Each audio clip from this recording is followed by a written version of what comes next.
Bonjour, donc dans cette vidéo, nous allons réaliser la taille d'une cavité type classe 3.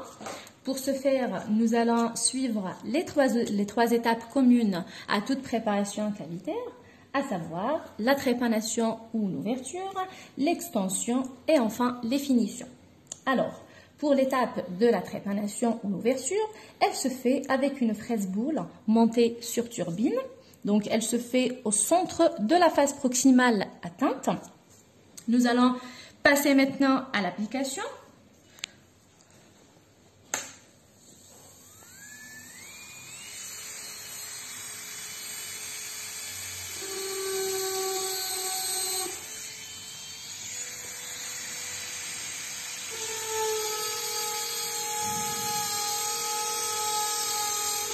Donc là, une fois la fraise pénètre, je m'arrête.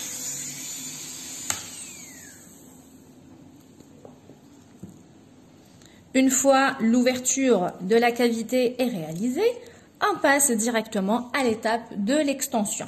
Alors, celle-ci est réalisée avec une fraise cylindrique montée sur contre-angle et elle se fait à partir du point d'ouverture vers les trois directions, à savoir dans la direction cervico-vestibulaire, la direction ou le sens cervico-palatin et en direction incisale ou alors dans la direction du bord libre, tout en étant parallèle aux faces correspondantes, c'est-à-dire la paroi vestibulaire doit être parallèle à la face vestibulaire, la paroi palatine doit être parallèle à la face palatine et la paroi cervicale doit être parallèle à la face cervicale.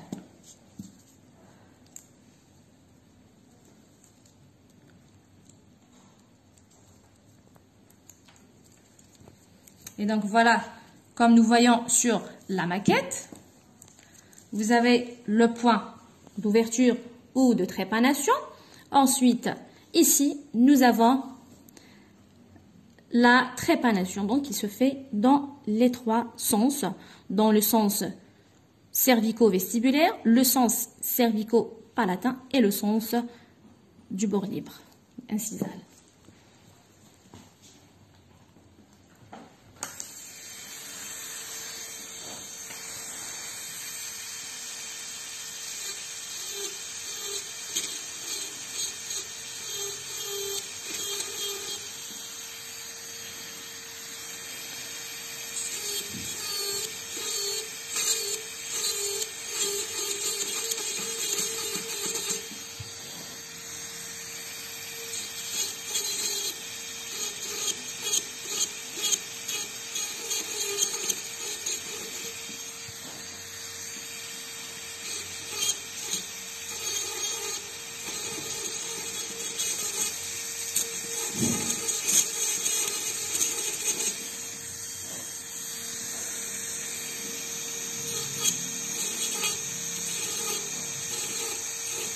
Donc là, je fais des mouvements de va-et-vient.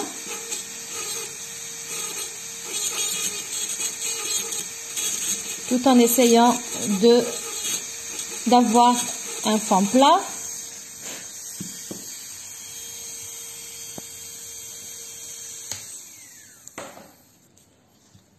Donc là, je vérifie à chaque fois avec la sonde. Donc là, une fois l'étape d'extension est réalisée, nous passons à la dernière étape, c'est-à-dire l'étape de finition.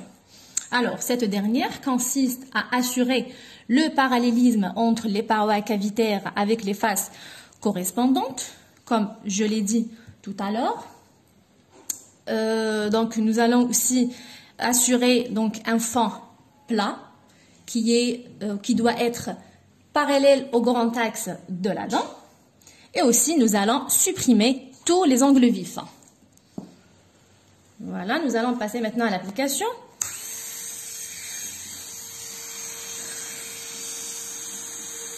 Donc là, pour la paroi vestibulaire, doit être légèrement convexe.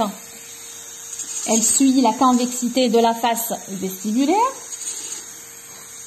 Quant à la face, ou à la paroi, pardon, palatine, elle doit être légèrement concave. Elle suit la concavité de la face palatine.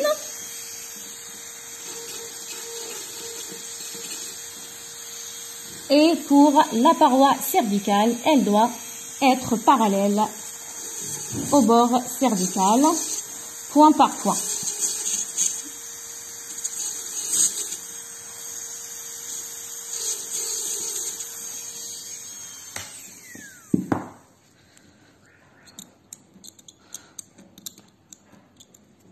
Et donc voilà, nous avons un fond plat avec des angles bien arrondis et des parois qui sont parallèles point par point aux faces correspondantes. Voici la maquette. Donc là, vous avez la forme de la cavité avant de faire les finitions.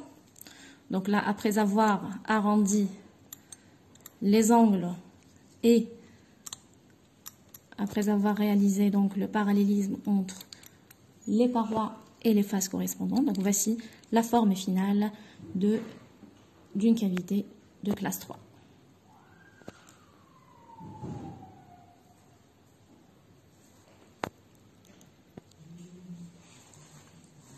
Merci.